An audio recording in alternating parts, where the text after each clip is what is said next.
Recording in progress. There you go. You heard it. Okay, guys, let us get ourselves going straight away. No time like the present, just in terms of your planning, in terms of your timing. If you are planning a session, you're going out, you're doing whatever you plan to do this morning, afternoon, or evening, work on about 1.5 hours, 90 minutes, and we should be done with today's session. Okay. Um, what I'm going to do is start off, and let me share my screen with you. Let's close that and let's get ourselves going. Okay. All right. So first and foremost, guys, let me just show you what I want to do in today's session. Okay, in terms of the material that I would like to be covering with you guys. Okay. And we'll take it then from there. Okay. So first and foremost, as I say, welcome to everybody on board.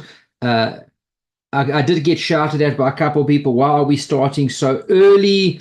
And I said, why are we starting so late? So we've got a bit of a disparate point of view. I do like to get started a little bit earlier. I'm fully aware we've got plenty time, guys. Nothing to worry about in terms of time for us in CAIA Level 2. Remember, we start to write mid-March, so there's plenty time. Okay, nothing to worry about, nothing to stress about. And those that have been with me before know I take the approach very slowly. And it's it. I got shouted at by a CAIA Level 1 student that we have, who said to me, I didn't show them. He started to panic already. He wanted to know why I haven't shown them the calculation for the Texas Instruments, how to calculate leptokurtosis. I said, don't worry about it. It's not, no, you don't need to know the calculation. So, but I did tell him, I said, just bring down the temperature. Everybody needs to relax. Not relax, to relax. That we don't like either, but we've got plenty of time, guys. All right.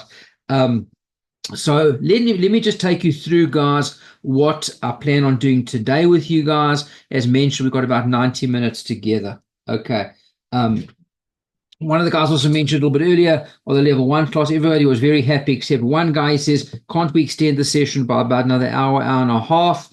I said, the problem with extending it much beyond about 90 minutes is that people do tend to lose focus. Okay, that's empirically proven on a Zoom call. It's called Zoom fatigue. People start to suffer after about an hour and a half. I don't like to go much longer than that. But remember, guys, if you've got any questions, you've all got access to me. So please don't let that worry you at all. If there's anything that you need to discuss, cares, concerns, you just feel more than welcome, please, just to reach out. Okay, so two things I really want to cover in today's session. Okay. Number one is I want to give you a full introduction to the CAIA Level 2 program. That'll take us about half an hour, 30 minutes, if that. Okay. And I also want to cover topic number one, the very first topic of 9 topics in CAIA Level 2, institutional asset owners and investment policies. Okay. So that is my aim today. Shouldn't be a challenge to get through those, guys. And you'll see as we go through them, we'll talk a little bit about those. Okay. Important is to point number one, just before we get going with anything, is what are these Zoom sessions? I get asked a lot of guys, what do you do in the Zoom sessions, guys? Okay, very important. The Zoom sessions belong to you guys. Okay, the Zoom sessions are yours. So what that means is anything that you want to ask, okay, feel free to ask. Okay. And what I mean by that is obviously, for example, for today's session, the material to be covered was topic number 1, institutional asset owners and investment policies, topic 1 of CAIA Level 2. I expect, I hope, I pray, I beg that people cover that section before they come to class today. If not, it's also not a train smash, guys. Okay. But that's the said material for today's class. Okay. When I now say that the session belongs to you, you are more than welcome to ask any question you like on this particular section beforehand, before we come to today's class. And obviously for next week, you can ask the questions belonging to next week. And you say to me, listen, I've gone through pension fund portfolio management. There's 2 sections over there that I'm not comfortable with. Please, could you elaborate on section 1 and section 2? There's a calculation from sovereign wealth fund that I don't like. Can you please explain that to us in the class? So I rely very heavily on you guys for the Zoom class and the Zoom class format, in that you tell me what you want me to cover. Okay. I I know full well, okay, I've been doing this for many, many years, what the challenging topics are in topic one. Okay. But each cohort of students might find something different, might find something more challenging, different challenging, and might want to do something different. I rely on you guys quite heavily for that, to be able to guide me as to what you want to cover. Now, having said that, like for today's session, I didn't receive much feedback from most people because it's really the beginning session, the very first one. Okay. What are we going to do in the Zoom session for an hour and a half together? Okay, don't worry. I've planned that myself. If you don't take claim and ownership of the Zoom session yourselves, guys, I then take over. Okay. Then it's my Zoom session. Okay. And then what we do is we do what I would do, for example, and for today's session, topic number one, I'd go through the material myself, look what I find to be quite difficult, challenging, etc. And then I would present that to you guys. So always remember, if you haven't covered all the required material for the class and you're falling a little bit behind, that doesn't matter. There's always benefit for you to attend the Zoom sessions because you'll always get some benefit from them, notwithstanding. Okay. All right, guys, what I want to do first and foremost, as mentioned, I've hopefully gotten across to you the Zoom class format. What I want to do now is I want to take you through an introduction to CAIA Level 2, what you can expect from CAIA Level 2 as an overall program. So let me share that document with you and see if I can find that document. Okay. We'll get there. There we go. Okay. Guys, by now, I'm sure everybody is, and I'm going to go through this relatively quickly because I'm sure everyone's fairly familiar with this already. When we look at CAIA Level 2, and particularly for the CAIA Level 1, guys, because remember, there are two paths to get into CAIA Level 2. One of them is to pass CAIA Level 1. And the other one is, of course, to come through CFA Level 3, and you join directly onto CAIA Level 2. So your study time, we're looking at approximately 200 to 250 hours, depending on your level of knowledge or level of background, etc. Where we differ now in CAIA Level 2 from CAIA Level 1, okay? In CAIA Level 1, you had Section 1, which was 100 multiple choice questions, and it was 2 hours, CAIA Level 1. You came back for Section 2 for CAIA Level 1 and did exactly the same thing twice. Okay, so that is the process that you had for CAIA Level 1. CAIA Level 2 works a little bit different. CAIA Level 2, you first write 100 multiple choice questions for 2 hours. That gives you, interestingly enough, when you come back and do the second section, Section 2, which is the constructed response section, 2 hours, that's only 30% of the marks. So it's important to remember, yes, both exams you write for a total of 2 hours, but remember, they are not weighted equally. So each exam, Section 1 is 2 hours, Section 2 is 2 hours, but 70% of the marks come from Section number 1, and only 30% then come from Section number 2. Okay. Now, just in terms of that, everybody, the first question that everybody wants to know is, what is the pass mark? Okay, just like for CAIA Level 1, okay, the maximum pass mark is going to be 70%. Okay, in other words, if you get 70% and you're guaranteed of getting, you're quite certain in your mind that you've got the 70%, then you are through this particular exam.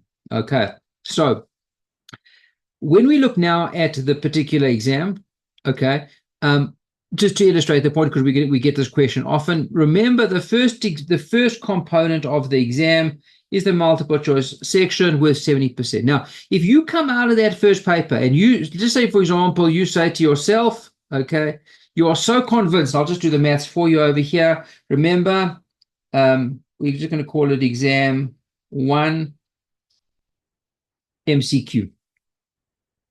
And then say, and it's worth 70% of the marks. And just say, for example, you are quite convinced that you got 100% for that exam. So your mark would be 100%.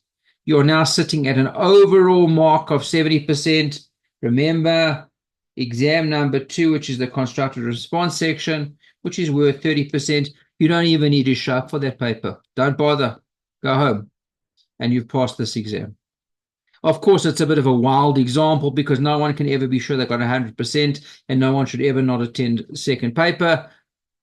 Very high risk strategy, of course, but no one's advocating for that, of course. Okay, is everybody comfortable with that? So just remember, you need 70% overall. It doesn't matter where it comes from. You can pass that exam and fail the constructed response.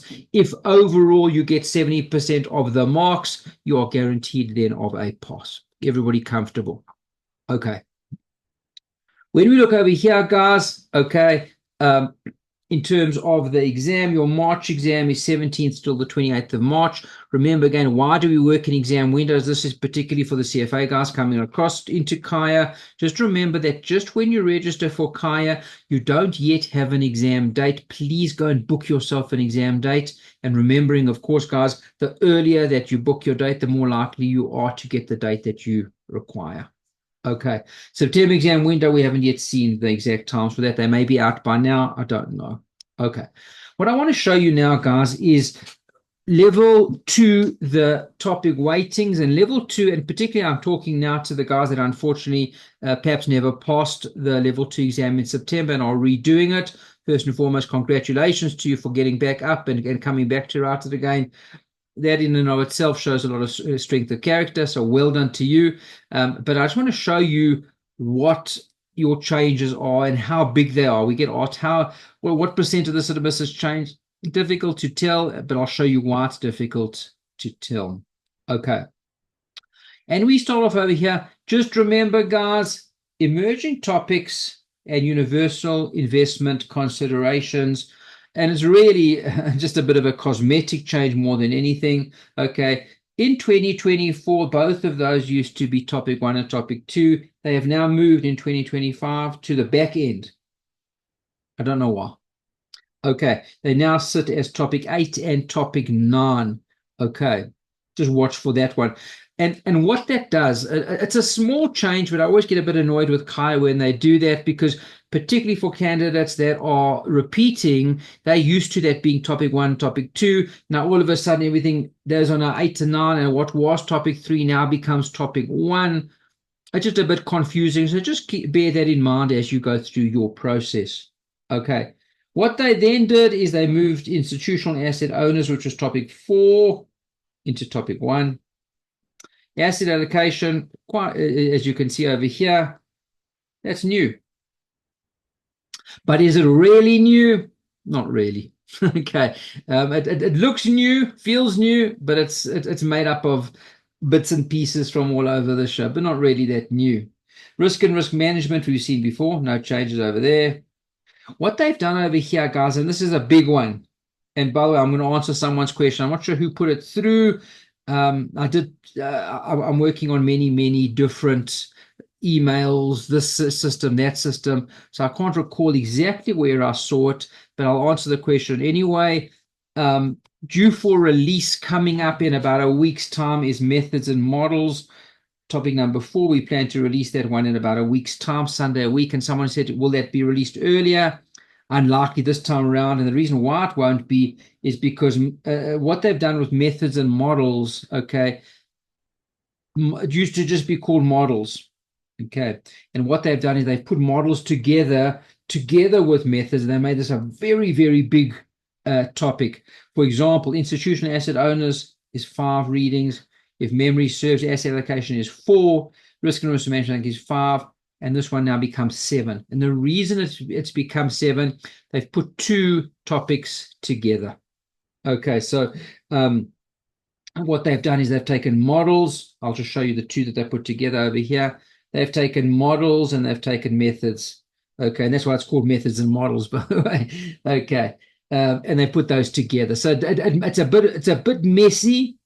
Okay, and the reason it is so messy is because if you look over here, models in 2024 was 5 readings, methods was 5 readings, and now they've taken 10 readings and they put them into 7.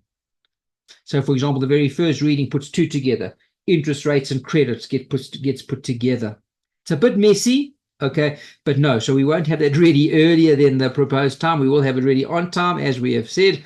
The reason being is it's just a little bit big, okay.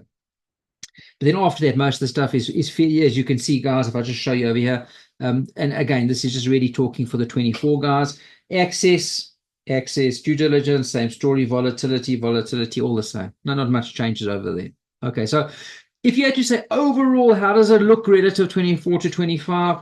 Not massive changes, a bit messy changes, which makes it a little bit difficult to see for candidates sometimes. Okay, now what I want to do is I want to talk about your exam. Okay, your exam is going to be 100 multiple choice questions. Okay, so we've got exam session number 1. That's 100 MCQs. Where are those coming from? I'm just going to clean up over here, guys. Okay, let's clean up here. Where are your 100 MCQs coming from? They are going to come from the first 7 topics. Everyone comfortable? Okay, so you are going to get 100 marks, 100 MCQs coming out of 7 topics. You can do the maths, guys. It's around about 14 to 15 MCQs per topic. Okay, you will not get any MCQs from topic 8 and topic 9, 0%. Okay, I'm sure people are, as nice as that may sound, it's not a good thing. Okay, and I'll tell you why. Okay, because you're getting no marks over there for the MCQ, let's now take a look at what's exam number 2. Exam number 2 is called constructed response. Constructed response is made up of, you get 3 questions in constructed response. That's it. Talking now to the CFA level 3 guys that have come across on the stackable project. Nothing like CFA level 3 constructed response. The only thing that it bears resemblance is the name, nothing else. Okay, you're not under time pressure for this constructed response like you are in CFA level 3. I teach on both the programs, so I know this well. Okay, no time pressure in CAIA, plenty time pressure in CFA. Why do you guys moan so much about constructed response, and are they justified? Okay, we'll ask the question. Okay, so constructed response, you are going to get 3 questions. That's it. Question 1, question 2, and question 3. Question 1 is coming from here, universal investment considerations. Question 2 is coming from here, emerging topics. I can tell you that for sure. Question 3 comes from where? One of these topics. Okay, so it doesn't give us a lot of, you have to know everything, don't you? Okay, so guys, constructed response. First 10 marks are going to come from universal investment considerations. Next 10 marks are going to come from, remember, it's 30%, 10%, 10%, and 10%. And the third is going to come from the balance. Okay. And I just want to say this up front as you start your studies. Okay.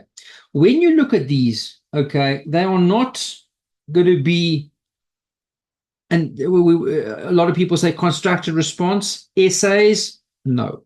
Okay. Constructed response means a constructed response to the question being asked. Okay. So you'll get asked a specific question and you have to answer in a proper constructed manner. Now, when we look at these 10 markers, question number 1 is going to have 1A for 2 marks, B 2 marks, C 2 marks, D 2 marks, and E 2 marks. Same thing with question 2. So in total, you could probably get 15 little questions of each 2 marks, more likely than that. Okay, more likely than there being just 3 questions of 10 marks each. You're going to have little questions. Each of these 3 questions could have an A, B, C, D, and E. Question 2 will have an A to an E, and question 3 will probably have an A to an E. Could be an A to a D, an A to a C, but there's a lot of little questions. Okay, and the reason I want to mention this up front, guys, okay, as you start your studies, these particular questions, this is what makes constructed response quite hard, particularly at a CAIA level, much more so than anywhere else. They are not asking for a whole batch of intuition and understanding. If you look at the specific topics, guys, that the constructed response relates to, it's topic 8 and topic 9, which are very, very theoretical. And based on that, the questions that they're going to ask you are not interpretation type questions. What do you think is the future of this? Nothing like that. They ask you very specific, very direct questions. What are the name of the two bodies that head up this particular institution? Okay, and it gets very, very specific, guys, and that's what makes it quite difficult when you specifically when you look at topic 8 and topic 9, guys, okay, is that they are very specific questions with very specific answers. Either you know them or you don't. It's not stuff that you're going to make up and try and, for example, guys come out CFA level 3, they might ask you over there, give me a strategy, a butterfly strategy or anything like that related to fixed income, or an iron condor related to option strategy and how that strategy would work and blah, blah, blah. Nothing like that here. Here, either you know it or you don't know it. Is it easy? Very easy if you know it. If you haven't seen it, it becomes quite hard. So just remember, for constructive response, it requires very, very, very specific types of, dare I say, skills, but learning. You've got to really know your material well. And it's been a bit of I suppose, a bugbear of mine with CAIA, in that I just think it's the best way to examine. Do you know the two bodies that set up this, or the three advantages of a? Not convinced. Anyway, but it is what it is, and we just have to know, guys, that when we study for constructive response, remember, constructive response, the challenge that we've got over there is you get asked a question, there's no help. Okay, multiple choice questions is a bit of help. You can go through the ABCs and sometimes D's and say, yeah, that makes sense. That doesn't make sense. Oh, I can recognize that now. I don't recognize that. Not so for construct response. You've got a blank piece of paper, a blank computer screen, and you've got to type in the answers over there. So and the reason I mention it, and I'm quite honest and open up front with you guys, is it's just stuff that you got to know. And you got to spend the time on it. We've got to really spend the time on it, and that's how we've got to study, just to make sure we really get those right from the beginning. Okay. All right, we move on a little bit over here. Any questions thus far? I see we've gone, we're very quiet.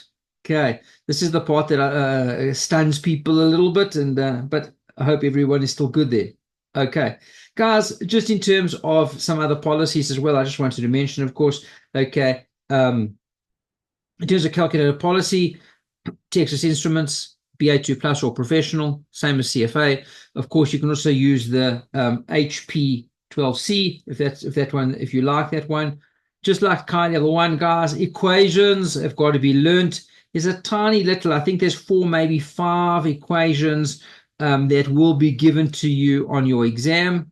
Nothing more than that. Okay. CAIA provides you with a workbook.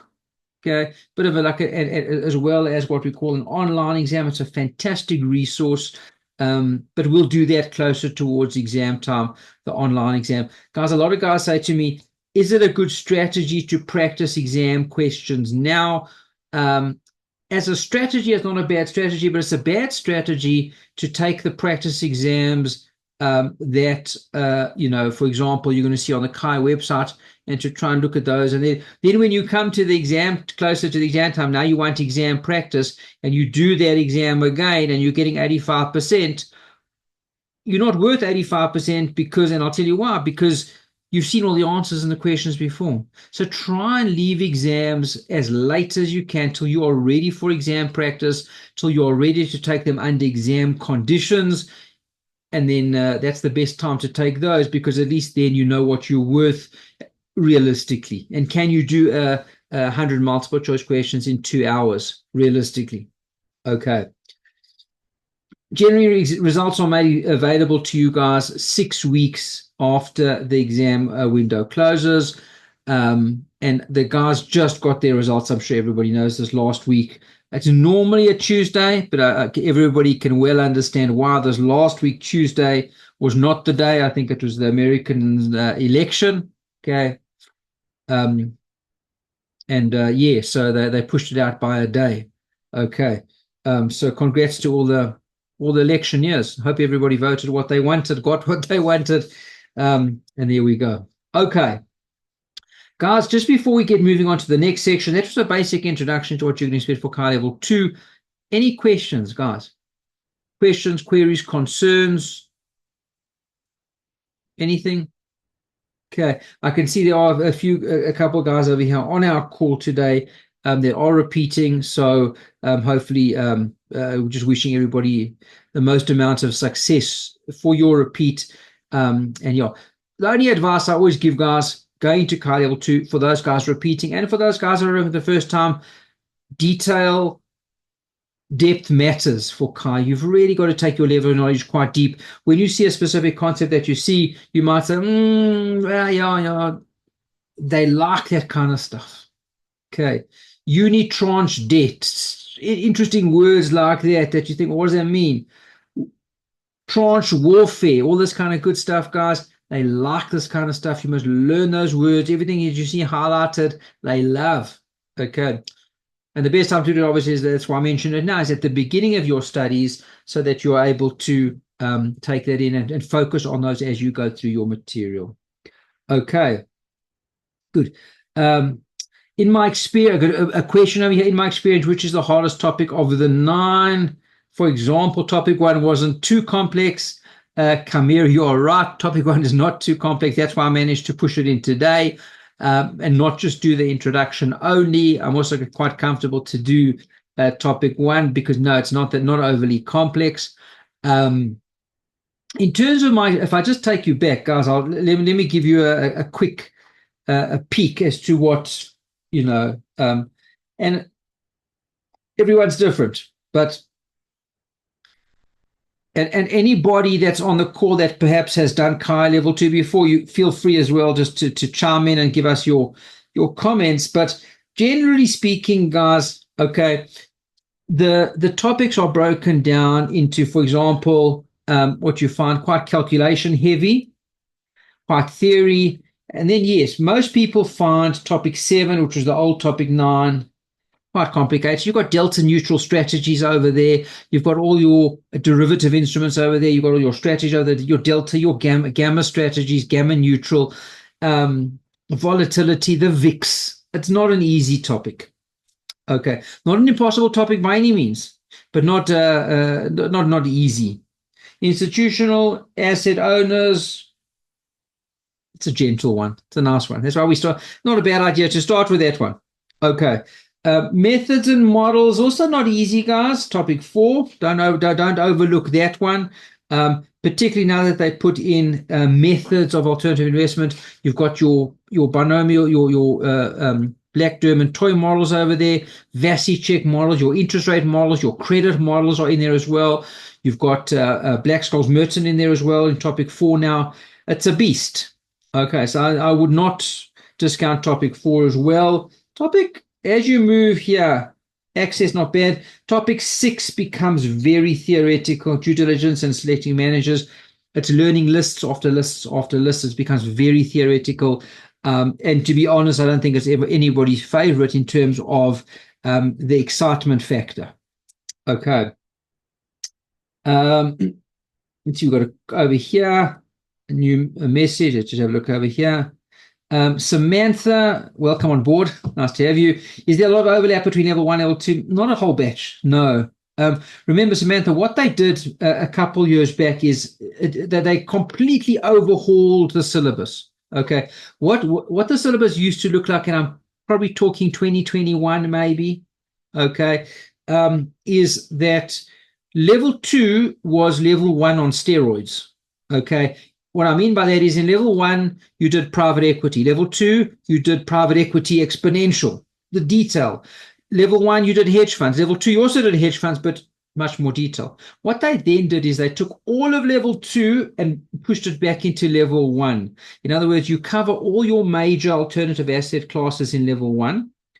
Real assets, private equity, private debt, and hedge funds. And now you move into level 2. We're looking much more at allocating assets. They call it the allocators approach. So over here, you can see over here, that's why I like topic 6, due diligence and selecting managers. Okay.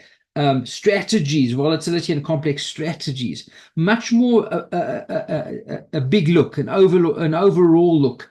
And there's kind of like a bit of an assumption, okay, that you know a little bit about coming out of level 1 to level 2. You know a little bit about hedge funds, private equity funds, etc., etc. That's why I hope I'm not offending or upsetting anybody today. I'm not a huge fan of the CFA guys coming across straight into level 3.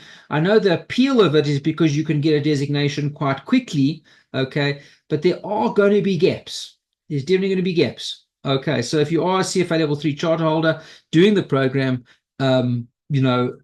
just reach out if you need any further assistance. But there's going to be gaps because you cover the major asset classes and the detail of the work in level 1. Level 2 is a much more overview type look, as is CFA level 3, by the way, when you're looking much more at strategy and portfolio construction. Okay. Question over here. Not to get ahead, but where is the material for asset allocation coming from? Okay. No stress at all, Bill. Okay. And it just comes from a little bit all over, because what they do is they've taken stuff from where it was a little bit from level 1. Okay. They moved stuff around a bit. Okay. If you have a look over here, okay, they've taken some from a little bit, I think, from topic 4, what it used to be. But remember, it's only 4 readings, so it's a little bit less. They've taken, remember, models. If you have a look over here, I hope I'm not taking up too much of people's time over here, but models used to be 5, and methods used to be 5. Now they put them together, methods and models together, and there's only 7. So 1 or 2 of those have now gone into asset allocation. That's why I said it's just mixed things up a little bit, but is it completely new? No. Okay. And I'll just give you a quick example, then I'm going to move on. Okay. For example, models used to be topic 3. Topic 3.5, the 5th reading in models in 2024 was MVO, mean variance optimization. Now that's gone into where? Asset allocation, where it probably should be in the first place. Okay. There was a bit of stuff in asset allocation in models in 2024 that wasn't really models. It was more asset allocation. They've cleaned it up. Steve and his team have done a lovely job on that, but it is what it is. Okay. Any questions, guys, before we move on? Okay. So, Kamir, I hope I've answered your question. Volatility is probably your most difficult, technically so, but don't write off methods and models, guys. Not easy either. Okay. Okay, let's have a look. Amit, welcome on board. Nice to have you. What is the best strategy? How much weekly time allocation is required in number of hours? So we're ready with revision a monthly for exam. Okay. Level 2 is exhaustive. Agreed. Okay. So, guys, just remember, okay, and this is one of the big benefits. Everyone says to me, what's the big benefit of the Zoom classes? Well, number 1 is we get to talk to each other and you can ask all your questions, and it's a lovely interactive environment, number 1. Number 2 is it gives structure to the program. Okay. If you are a structured person in and of yourself and you're able to structure your time well and good for you. Okay. A lot of people say, I need that structure. I need to know that I'm coming this Sunday. I'm coming to a class on topic 2, asset allocation. I better be finished by then. Okay. Is everyone comfortable with that? So it just depends on the person. But in terms of if you follow the live Zoom class setup, you will be more than fine. What does that translate to in terms of hours per week, hours per day? I can't tell you that. Okay. If you wanted my model, and I'll give you my model, but please don't take it too seriously. And the reason I say I don't want you to take it too seriously is everybody's different. Okay. My model says as follows. Okay. Monday through to Friday. Those are weekday days. And I know you all work. Okay. So those days, give me anywhere between 1 and 2 hours. And if you say to me, we didn't have time before this, where are we going to? I understand that. You're going to. I heard from one CFA prep provider who I'm friendly with, and he said, there's a reason it's called a sacrifice. You literally have to give up of yourself. Sleep, time. I understand that. Okay. So Monday through to Friday, 1 to 2 hours a day. Saturday and Sunday, 8 hours. Now, as I said, when we say 8 hours, okay, it can either be 8 hours on Saturday, 8 hours on Sunday, or it could be 4 hours and 4 hours, but a total of 8 hours. Okay, so it's going to be 8 hours on Saturday or 8 hours. Guys, you also just hear me out. Okay, there needs to be a fair measure of normality in your life still. I had one guy doing CFA level 2, if I remember correctly, and he came to me, he presented me his timetable, and he was working his 1 to 2 hours. He was a full-time worker. His 1 to 2 hours was 5 hours a day and 20 hours on the weekend. And he said, what do I think? I said, I think you're an idiot. I really do. I didn't say it so harshly, of course, but you're going to burn out. What's the point? Okay, look after yourselves as well. Work hard. You're going to have to find extra time. I know that, but okay. So this is kind of like a model that I use. This is a model that worked very well when I studied. Okay, does it work for everybody? Maybe not. But what I do suggest, Amit, if this answers your question, I hope it gives you a bit of direction, is consistent work is better than big chunks. Okay, so what I mean by that, let's say to me, you say, listen, I cannot put in 2 hours a day. You know what? Put in 30 minutes, Monday to Friday, and try to put a bit of extra time over there. But don't forget about Monday to Friday. Keep in the program, guys, every day. And one day you're having a horrible, terrible, disgusting, revolting day. Do 10 minutes, guys. Stick in the program. That consistency is going to be where your success will come from. Exactly the amount of hours, you need to work that out based on your schedules. And with pleasure, guys, if you've got specific questions that you want me to help you with pleasure. Okay. We've got a question over here. How much calculation do we do in level 2? Exactly the same as Z is exactly the same as level 1. Maximum of 30%, not more than that. Okay, that's the max. Okay, so as you can see, again, CAIA level 2, just like CAIA level 1, is very heavily what we call qualitative or theory-based. Okay. Guys, on that note, I want to move on to topic 1. Any questions? Of course, you got any more questions? Anyone? Just another point, just to close off on this particular thing, is questions that you don't get to ask in the Zoom sessions. You can ask them anytime you like. Okay, so don't feel that if we move on from a specific topic, oh, I forgot to ask that particular question. Those that know me, that have been with me for CAIA level 1, know full well that you can come and ask those questions anytime you like. Okay. I'm going to stop sharing that particular document with you guys, and I want to come just to have a quick look at this document over here. Okay. And let's just very briefly, we've got about another 45, 50 minutes together. Let's just have a look at our, 2 points to mention over here.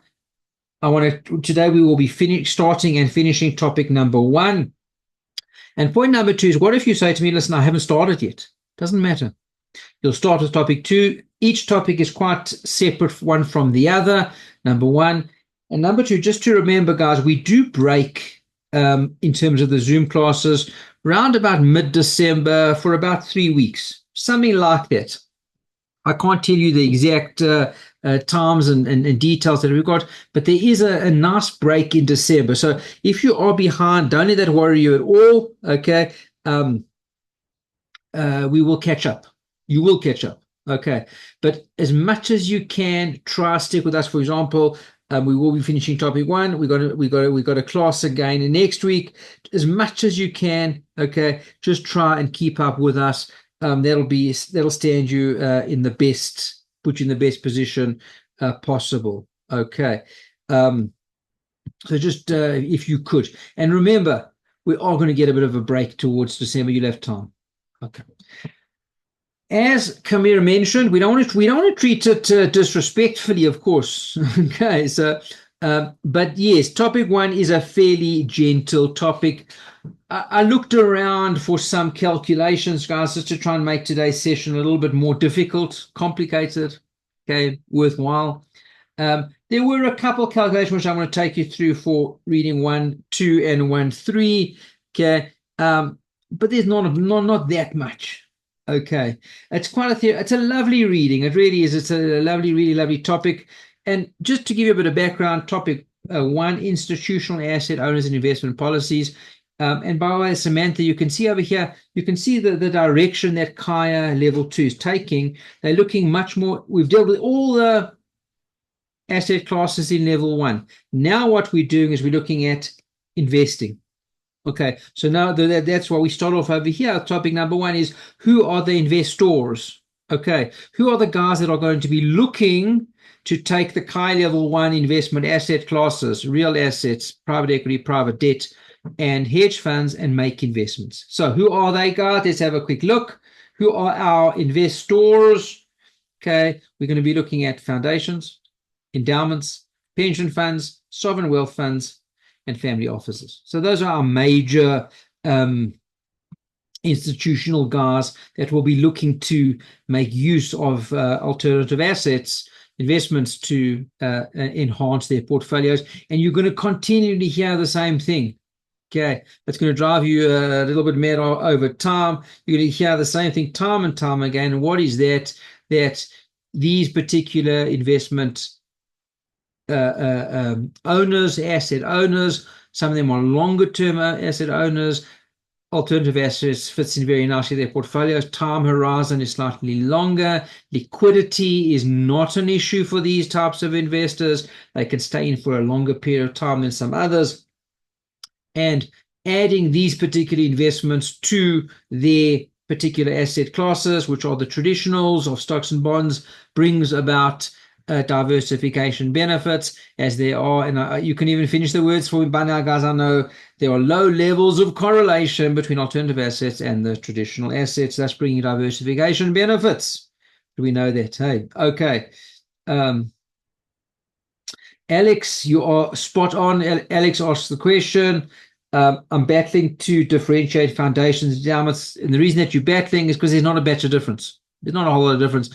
Okay, I'll show you that in a second, Alex. But there's and let's just go there now. Let's start off with 1.2. We'll address, and guys, that's what I want. By the way, I want your questions, queries, and then that then shapes, okay, our particular sessions, because I can deal with exactly what is perhaps troubling you. And if you have a look over here, with particular reference to Alex's question, okay, and I'll show you here. It's not what generally speaking, okay,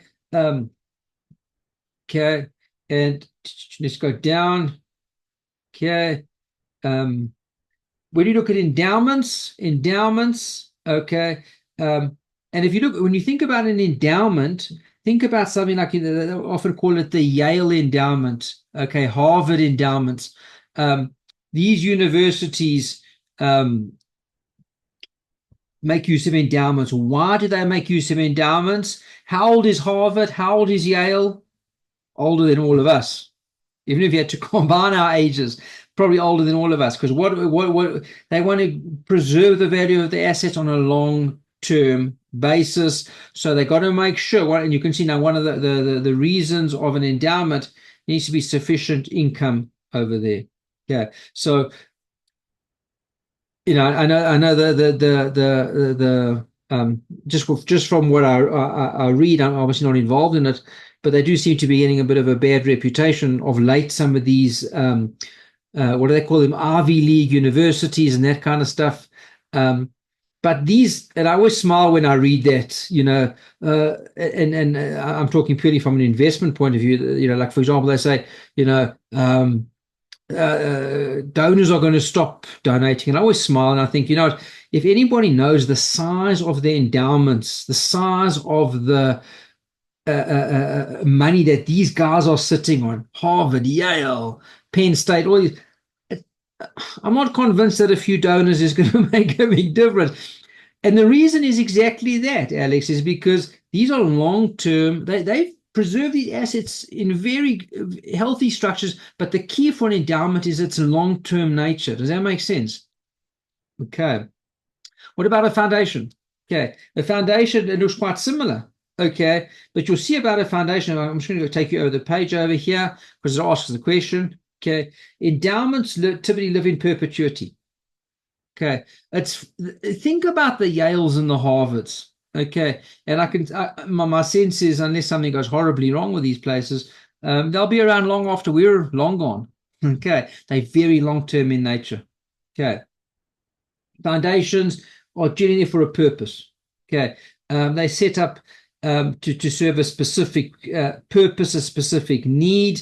And foundations because they're there to achieve a specific need, okay, they've got a minimum spending rate. They've got to spend a certain amount of money to achieve what they're there to achieve. They've been set up to do something. They've got to achieve what they're there to set up.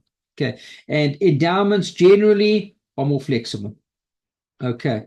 But you can see, even coming out of that, Alex, there's not a huge difference. Not a huge difference. The two big things that you would take with you: endowments, longer term; foundations, shorter term.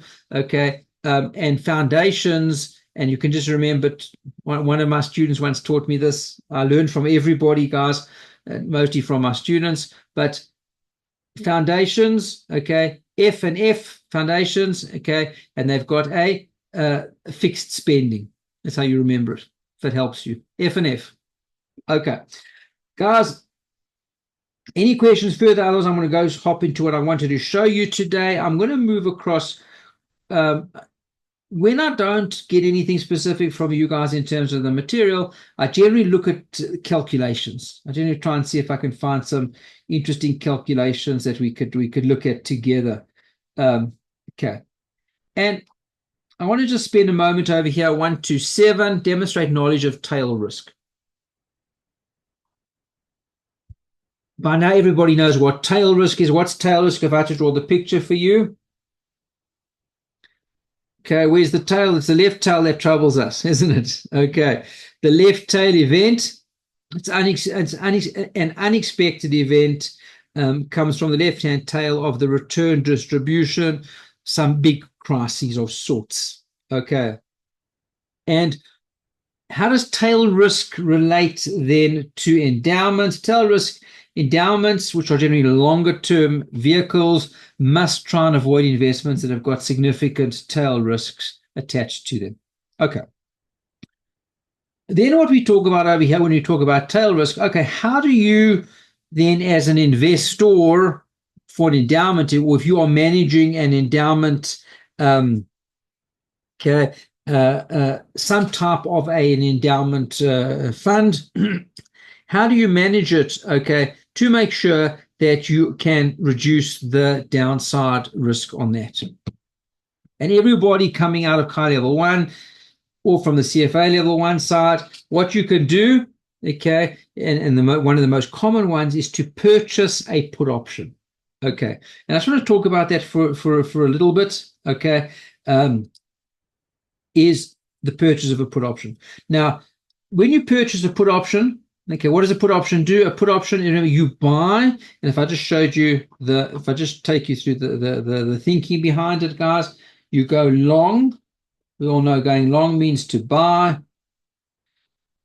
a put option. To go long a put option, okay, will prevent, okay, any downside losses. Because remember, put option, okay, I hope I'm not overstepping my boundaries over here. But if you have a look at the payoff of a put option, what would you see over here? There is 0. Okay, and we know over here, guys. Okay, this is the stock price as it moves. It's upwards there. Okay, what does a put option look like? If you are long a put option, okay, when do you make money? When you have bought a put option, you make money as the stock price goes down. So if that's the stock price, you want it to be going downwards in order to make money. And why is that a good hedge? Because if you are long your actual position, you've got a long position in a stock, what do you want to protect against? Downward movements. Okay, what would you do? You go long a put option. What is the picture? What is the payoff diagram looks like? Well, it's going that way now, guys, from right through to left. And when it hits a certain point, that point is called what, guys? The exercise price. When it hits the exercise price and continues its downward trajectory. Sorry, my apologies. Oops, bad one there. And it continues its downward trajectory in terms of price. What happens at that point of the X? That's when it becomes profitable. Okay, with a long put option. And as the price continues to fall, this is the stock price, as it continues to fall, so he makes more and more money on the put option. But remember, as he makes more and more money on the put option, he loses more and more money on what? Whatever his underlying position that he's using to protect. It could be a stock, it could be a bond, it could be anything. So he's making losses on the one side, on the underlying transaction, but he's making money on the option, and that's what we call a hedge. A put option comes to hedge you against what we call the tail losses. Everybody clear? That makes sense. Okay, good. And we're going to take a little bit of go one stage further. Let's go. Another strategy that you could use, guys, is you could make use of a put spread. What's a spread? And let's go for an example. Assume that the current price is $1,000. What's your worry for tail risk? Your worry is always that the stock price can fall down further. What could you do? Purchase a put option with a strike price of 900. Okay, let's stop over here, guys. So look what we're doing. I'm just going to clean up over here. Okay, so let's just say, for example, guys, I've got a, okay, let's give you some numbers. I own a stock at $1,000. Okay. I buy a put option with an exercise price of $900. Let me give you everyone comfortable with the position. Just remember, I'm going to ask a question now, so be ready for me. Okay. Let's just say, for example, the stock falls to $800. Everyone comfortable? What's my loss? What's my overall loss? I'm checking the chat, guys. What's my overall loss? Stock price falls to 800.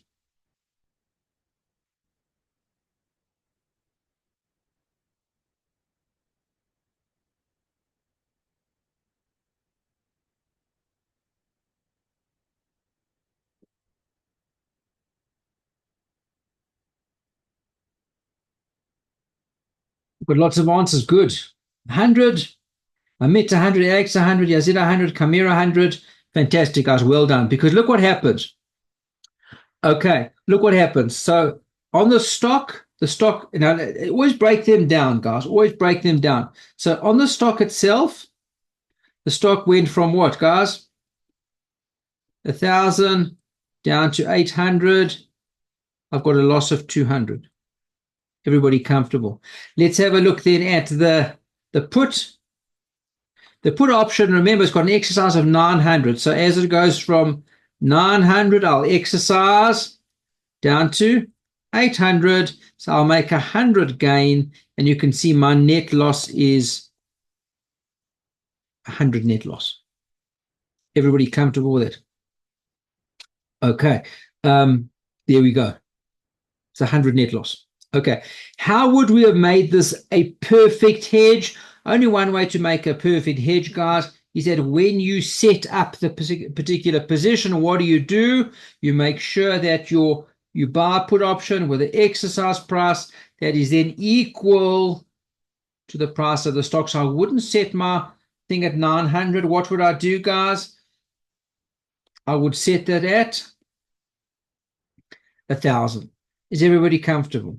If I set it at 1,000, then here on my put option here, guys, what would it be? It would be 1,000 down to 800, 200 gain, a net of 0. Everybody comfortable? Let me ask you, okay, that's all fine. Why don't you just do that? If you know that you want full protection, why don't you buy yourself a put option then at what? Okay, if the underlying stock was at 1,000, buy yourself a put option with an exercise price of 1,000. Why not?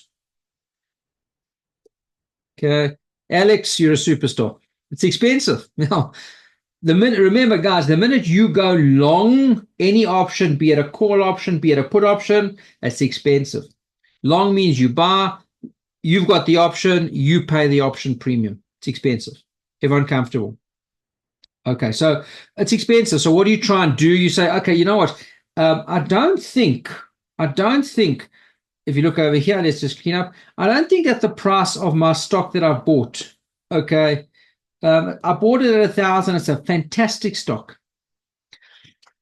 I don't think it's going to fall over much from 1,000. Okay. If it does, you know what? I'm going to seek protection from 900 down. The first 100, I'll take that. And what will you save on that? You'll save on your option premium. Exactly what Alex said. Okay. If we look over here, guys, what can we do more? Because Alex told me that it's expensive. I agree. Okay. What happens? Let me show you a very fancy thing over here. Okay, so I'm just going to clean up over here, and then I want to show you something even nicer. Okay, let's go down. So what you could do first, number one, you buy a stock at 1,000. Everyone comfortable with that? Okay, so I need a bit of protection on that. And now remember, guys, just always go back to where we were in the beginning. I need protection against what? Tail risk. So I buy. I go long. Go long what?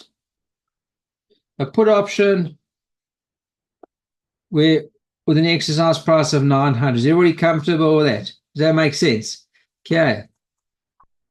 What does that give me, guys? That gives me protection on my underlying position, 900 and below.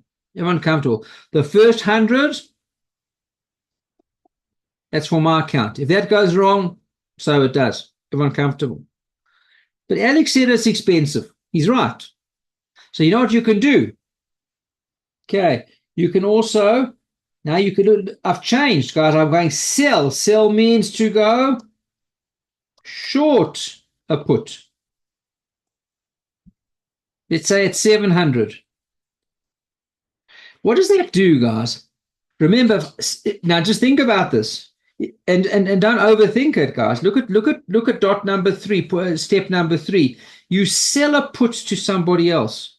What does that mean? If you sell a put to someone else, that means that they are long.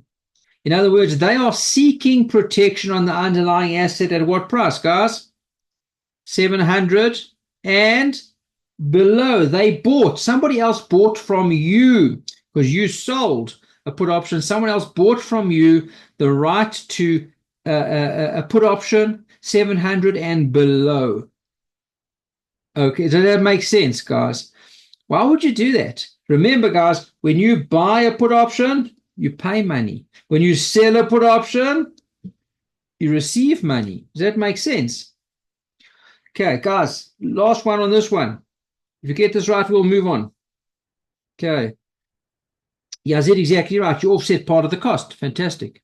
Let me ask you this, guys. Okay. At the end of the day, okay, ST is the spot price of the underlying asset, my underlying stock, guys, is sitting at $300. Take a minute, guys. Give me my net position. The underlying stock, which I bought for 1,000, sits now at 300. What's my position? Gains and losses, guys.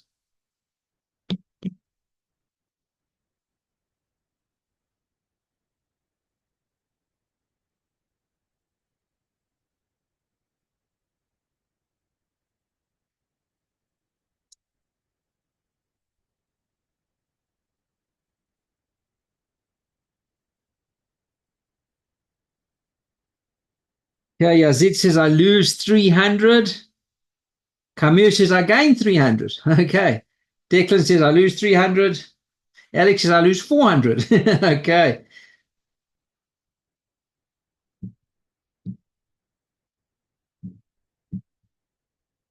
Just give everybody else a moment.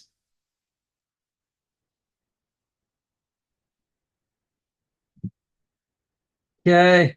Alex, I'm ignoring premium, hey? Just for the moment. Okay, I agree with you, Alex. You're right. It depends on the premium, but okay. I'm working from gains of 300 down to losses of 300 and losses further. Let's do the calc together, guys. And remember what I said earlier? Each part of the process we take separately. Okay. I bought a stock for 1,000, okay, and that stock is currently trading at what? 300. Is everybody comfortable? The first part was fairly easy. I bought a stock for 1,000, okay, it's trading at 300. Everybody comfortable that I lose $700? Everybody comfortable with that? Okay. I bought myself a put option. In other words, that as soon as the price goes 900 and below, I start to make money. And wow, did it go below? It went from 900 to 300. So here, everyone comfortable? I made myself a $600 gain.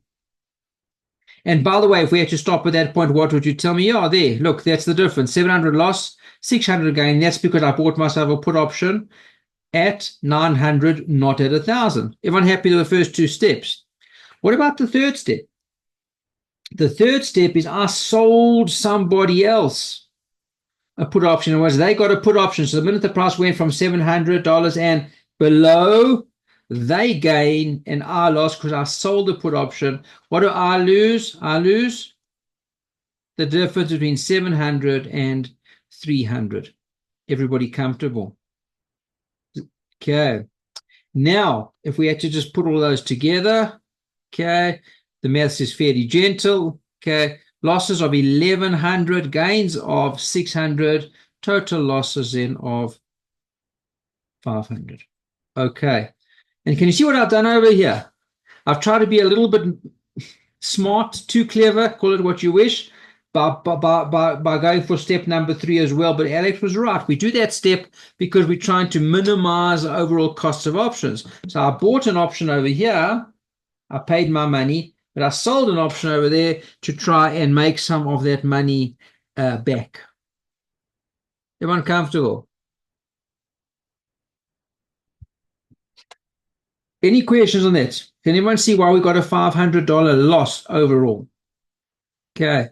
And just remember that this game called options, when you try and gain from options, it's not an easy one. And you've got to be very sure when you're trying to reduce your costs here, there, and everywhere. It's not the easy. Okay. So step 3 again, remember, Kamira just says, please just explain step 3 again with pleasure. Step number 3 is you sold a put option. Now remember, when you sell a put option, always think about the other side of the transaction as well. You sold a put option. Someone else bought a put option. And remember, who's ever bought a put option, they've got the right to do what? To sell to you at the exercise price. So remember, if we look at this particular question, part number 3, what do you see over here for part number 3?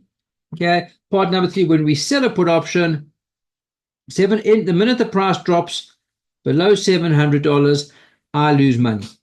Well, it went to 300, we lose $400. Let me ask you this, another question then. What if I had to say to you guys, looking at this particular picture, okay, how much protection have I got? Okay, so if we have to analyze the picture, what would you say?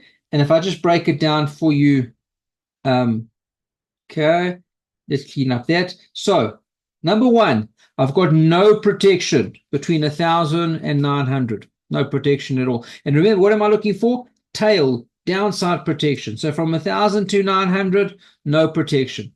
From 900 to 700, yes, I'm protected. Beautiful.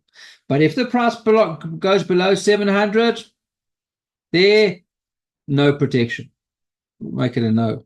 Okay, is everyone happy with that? So if you have to look over here, where have I got protection? Between 1,000 and 900? No. Between 900 and 700? Yes. So if I had to ask you guys, and guys, by the way, this is where I want you to start to really delve into the material. If I had to say to you guys, do me a favor, tell me something, okay? A guy does this, step 1, step 2, step 3, with these prices. What is he thinking? What would you say? What is this guy thinking? Tell me. What's his thought process? Well, number one, what would you tell me for sure? Number one, he doesn't believe that the price will ever, not ever, but he doesn't believe that the price will go below 700. Be happy with that. Okay. And he's happy to accept losses between 1,000 and 900. Take a chance on that. He likes Alex's view that options are expensive, so I'll take a chance. You guys happy with that? That's his thinking. Okay. But he very clearly does not think that the price will go below 700, because if he did, he would never sell a put at 700. Okay. That would be a little bit something silly to do. Everyone comfortable? Okay. And guys, just coming out of this particular reading 1.2, I hope no one's going to be shouting at Camille and saying, but you said this was an easy section.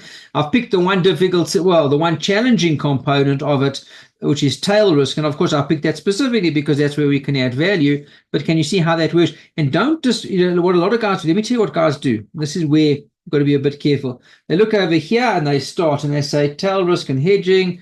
Tail risk is left tail events. Down, we must avoid this. You can use put options, put spread. Away they go. Really delve into this, guys. Don't let it just pass you by. Okay. Everyone comfortable? Okay. Amit, I've got a question. I'm not sure what that stands for. FUT futures, maybe. Okay. Or trading in contango. Remember, guys, what is contango?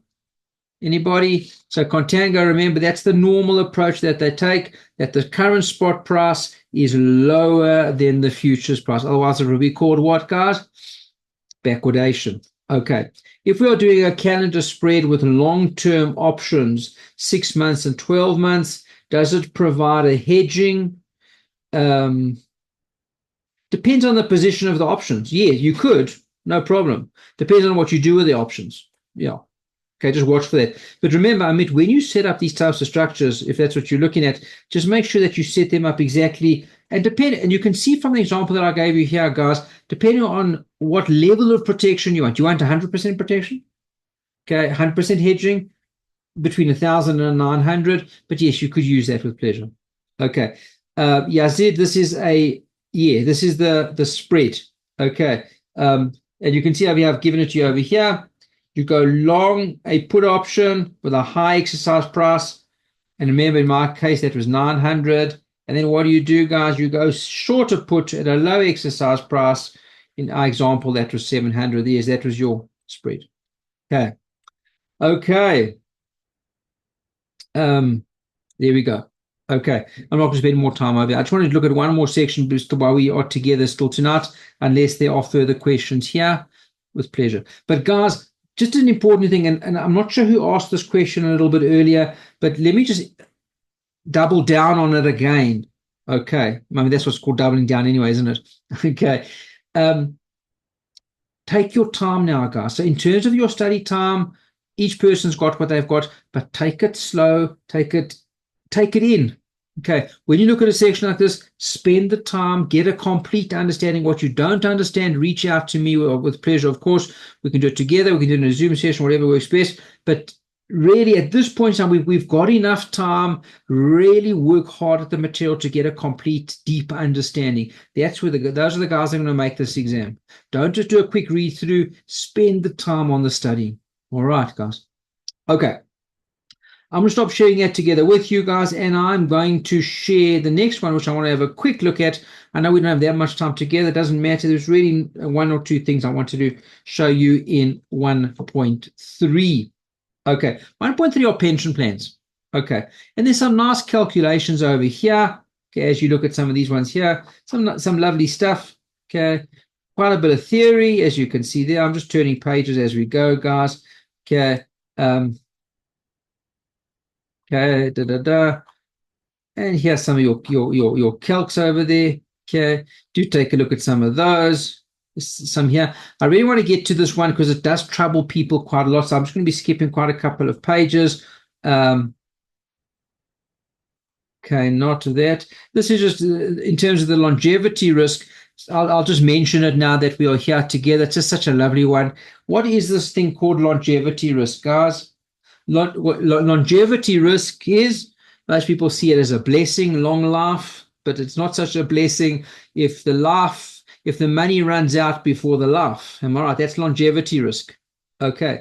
And what we do is we can calculate people, what we do for people is we can calculate, okay, what we call the EL, their expected economic life.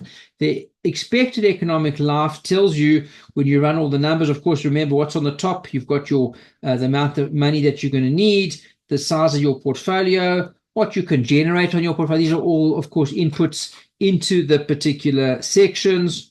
Okay, and then it comes out and the EL says to you 30 years. Okay, in other words, and in this particular example, the individual that we were dealing with was 55. So what you would do, guys, is you would say, well, the person is currently 55. According to the calculation, they've got 30 years with this amount of money. How much money? $2 million, earning what? 5%, spending $130,000. They've got 30 years worth more of money. So if they get to age 85, that point in time they will run out of money. So that's the expected life. It's a lovely calculation, quite a nice one. Do take a look over there, but not a difficult calc. Okay. When we come over here, guys, okay, we talk about these things called an annuity. Okay, and always try and think of stuff a little bit deeper than what we get to see on the face value of these particular sections. And what would the purpose then of an annuity be? Okay, and we look over here. Okay, is often people purchase an annuity. Okay, and we can talk about here the present value or the future value of annuity. And I'll give you this example here. The present value of an annuity. David would like to purchase an annuity that will make 30 payments of $20,000 at whatever period of time, interest rate being 8%. So often people seek some kind of safety and security with an annuity. They present value, they purchase it now, and we will solve for that, guys. Okay. For example, once you run these numbers, and please, I beg, don't do these numbers with this. I've given you the formula. I know the present value of an annuity. Use your calculators, of course. Okay. Payment and present value are your key inputs here. Okay. Now, we have to look over here. What does this tell us? What does this tell us? Okay. So this tells us that if, okay, David spends an amount, which is obviously what we call the present value. He spends $225,000, $150. Everyone comfortable? That's what he spends today. That will give him access to what? 30 payments of $20,000, okay, on an annual basis at the end of the year. So David looks at himself. He says, listen, I'm a 60-year-old guy, perhaps. I don't know. I think I'll get to 90.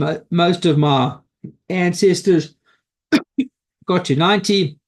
So add 30 more years, gives me 90. Yeah. So I think I can live on $20,000 a year. So he buys himself an annuity now that will pay $20,000 every year for the next 30 years.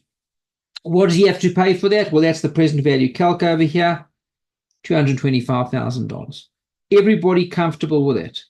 And that's called the present value of an annuity. You buy yourself an annuity and you pay for it now. Okay. Now, where we've got a challenge is that example was easy, but not lifelike. Okay. What if I had to say to you, okay, Clayton would like to purchase an annuity, will make 30 payments of $20,000. Well, that's the same as David, wasn't it? No difference over there between Clayton and David. But Clayton, okay, wants the payments, the $20,000 that he's going to receive at the end of year one. In year two, he wants that to grow by 5%. So 5% every year. So year two, he wants to get $21,000, and you, et cetera, et cetera. Okay. So, and we've got an interest rate. We've got a growth rate of 5% every year. We've got our interest rate as well. Now the problem is here, guys. So this is the challenge with this one. Okay. As far as I'm aware, and I challenge everybody on the call to try and help me out here, we haven't found one yet, my students or nor me, okay, to try and calculate this on the calculator. Okay. So yeah, this is a horrible formula. Okay. But it just, and I haven't seen it being able to on the calculator. The minute you've got a growth rate in the payment or in the annuity, okay, it becomes a difficult calculation. Okay. But the inputs are not bad and not crazy, but it's just difficult to try and find all the numbers. Initial payments, $20,000. 8% is your R, required rate of return. 5% is your growth rate. 1 minus 1 plus the growth rate. 1 plus the R, and there's your N over there, your 30 years. It can be done, but it's a very manual process. Okay. Bill asks the question, when you say use your calculator, just time value money, correct? Okay. For the standard, for the non-gray ones, Bill, spot on. Yeah. Okay. And the truth is, guys, okay, so in this, I'm just going to take you back page here as well. And my example was the example over here with Clayton. Okay. And Clayton wants to purchase it, but he wants it to grow by a certain percent every year. Okay. Can it be done? Of course it can be done, but you need this form. You need to go a little bit of formula based. Having said all of that, if you do this calculation without the growth rate, you're not going to get too far away from that number. Okay. I don't suggest you try that. Okay, it's not, you're never going to, so you do need to learn the formula for this particular one. But yes, you can get fairly close to your number in any event. Okay, but there we go. Okay. What if I had to say to you guys, we're going to move on a little bit over here, and these are probably the last two calcs that we're going to be able to do today in terms of timing. Future value of a growing annuity. Okay. And we can do these calculations. I'll just show you what we're trying to calculate. That'll make it a little bit easier. Okay. John is an employee. Okay. John retired in 2019, and he worked for the company for 30 years. He started to work in 1989, earning $25,000. Okay. And he got an annual increase of 3% for 30 years. John was part of the firm's defined contribution plan, and of that salary of $25,000, he invested 5% of that salary. The employer made a similar contribution. And you can earn 6% per annum, okay, on the particular investment. Now, you ask yourself the question, well, this is fairly gentle, isn't it? Because look what you do. Look at the numbers, guys. Step number 1, okay. The first part does become a bit challenging, but nothing crazy. If you look over here, what would you tell me? $25,000 is what he started to earn, because you need to have a starting point, don't we? He started with $25,000. He himself deducted 5% per period, year, okay, and he invested $1,250. The firm did the same thing. Overall, the initial investment was $2,500. That's your initial payment. Okay. Because remember, what am I trying to calculate, guys? Here, future value. In other words, after 30 years, what is John's investment going to be worth?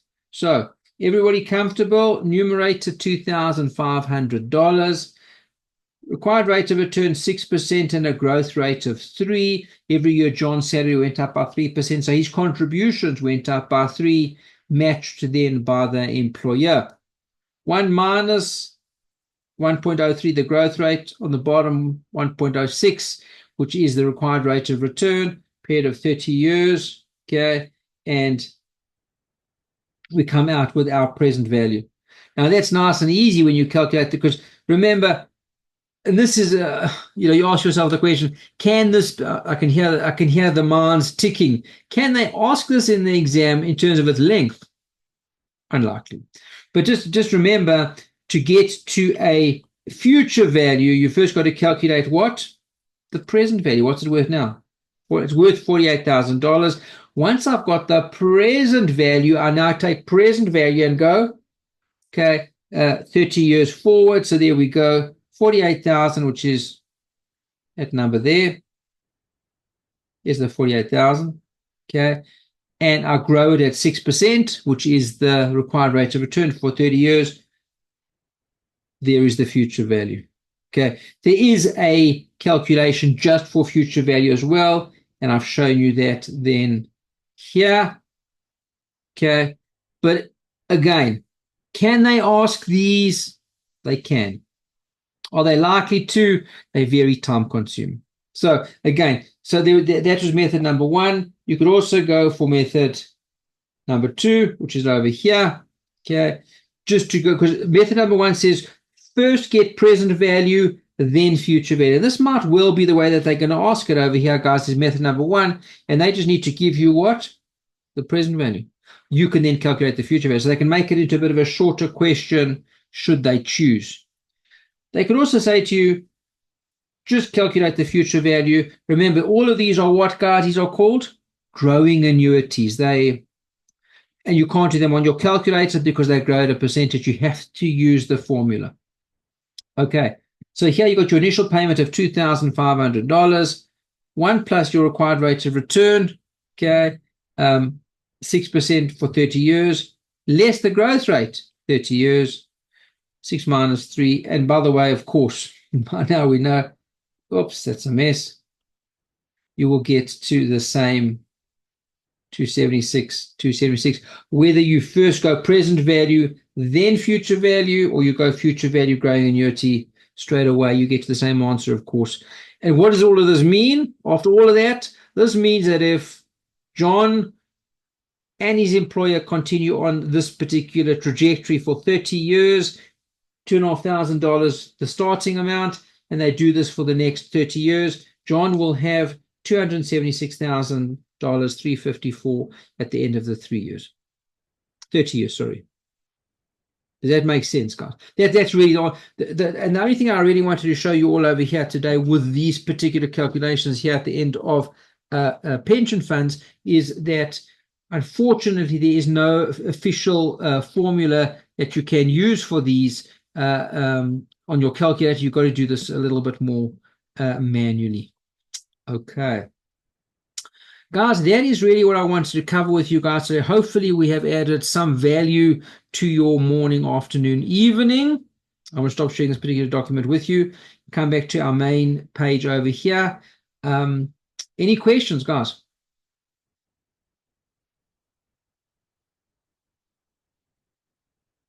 I think everybody wants to just go to eat dinner. Okay. All right, guys, we will be, okay. Will we be question from Alex, will we be able to access the video again? Yes, I'm going to put it onto the various classrooms that we have. Depending on what classroom you belong to, we will put all of those in the various classrooms with absolute pleasure. Okay. Any more questions, guys?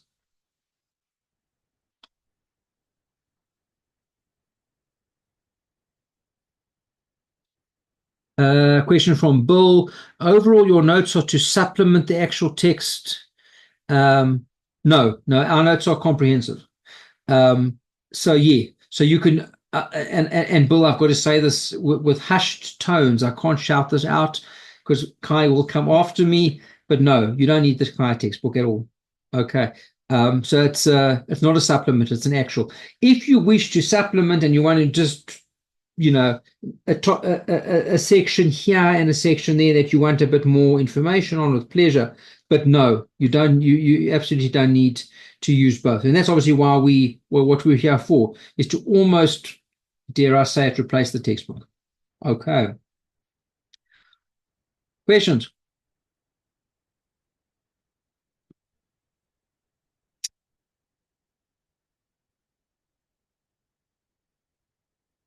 How long till the next Zoom session? Is it next week? From Matt. Can we consider the timetable to be pushed out accordingly? So yes, so you'll see I have pushed things a little bit already. So yes, we will be meeting next week again, Matt.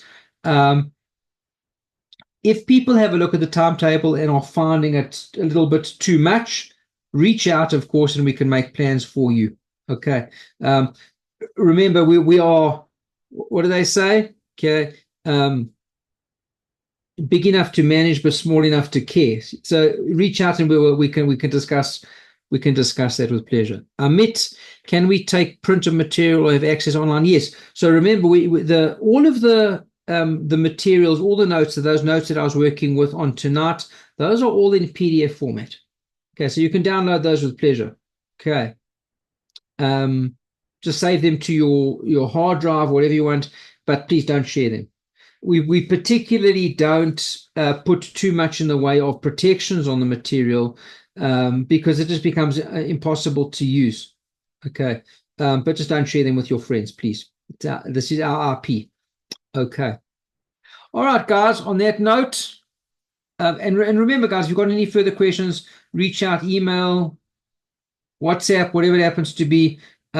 Just because we've officially finished topic 1 in the Zoom classes doesn't mean that we'll never get to see it again or that you can't ask any more questions. With pleasure, you can if you need. All right. On that note, guys, I'm going to wish everybody the most fantastic morning, afternoon, evening, henceforth, and we will chat to everybody, I think it's next week. All right. Keep up the hard work. And remember, if you are batting for time, we still have December to catch up if you need to be. But try keep up with the Zoom classes if you can. All right. Cheers, guys.